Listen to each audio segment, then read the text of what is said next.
शिवसेना पूर्व विदर्भ समन्वयक नरेंद्र भोंडेकर यांच्या नेतृत्वावर नाराजी असल्याच्या चर्चा आहेत। त्यामुळे अनेक शिवसेनेचे पदाधिकारी राजीनामा देत आहेत, तर काही कार्यकर्त्यांनी भाजपामध्ये प्रवेश केलाय। मात्र नरेंद्र भोंडेकर यांनी हे सगळे आरोप फेटाळून लावले। याच संदर्भात नरेंद्र भोंडेकर यांच्याशी आमचे प्रतिनिधी ज्ञानेश्वर पवार यांनी संवाद साधलाय, पाहूया। आपल्यासोबत शिवसेनेचे पूर्व विदर्भाचे समन्वयक तथा आमदार नरेंद्र भोंडेकर जे आहे। भाऊ, काय सांगाल? पूर्व विदर्भामध्ये नाराजी नाट्य जे आहे ते पाहायला मिळत आहे। अनेक राजीनामा सत्र असेल आणि भाजपमध्ये पक्षप्रवेश असेल, हे होताना एकूणच दिसून येत आहे। काय आपल्या यावरती पहिले? असं कुठेच नाराजी नाट्य नाही आहे। एकतरी आजी माजी जिल्हाध्यक्षांनी जिल्हा प्रमुखांनी असं कुठेच असं स्टेटमेंट दिलेलं नाही आहे।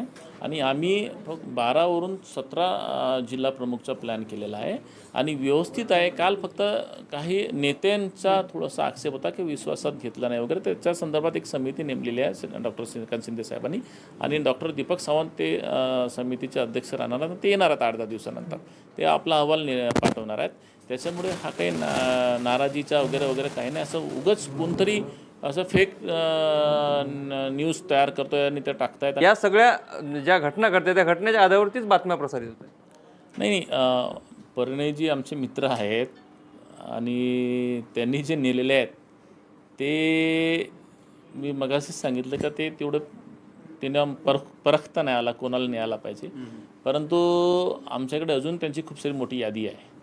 फक्त आम्ही राज्याचे मुख्यमंत्री फडणवीस साहेबांचा सन्मान करतो म्हणून आम्ही थांबलो आहे। आगामी स्थानिक स्वराज्य संस्थांच्या निवडणुकामध्ये जे आहे ते भाजप आणि शिवसेना जे आहे ते भंडारा जिल्ह्यात एकत्र दिसू शकते।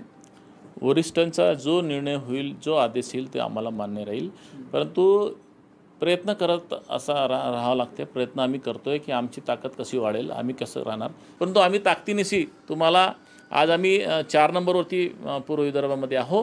आम्हाला आता 1 नंबरवरती किंवा निदान 2 नंबरवरती कसं जाता येईल त्याचा आम्ही प्रयत्न करणार आहोत। खूप खूप धन्यवाद। लोकशाही मराठी करता मी ज्ञानेश्वर पवार, नागपूर।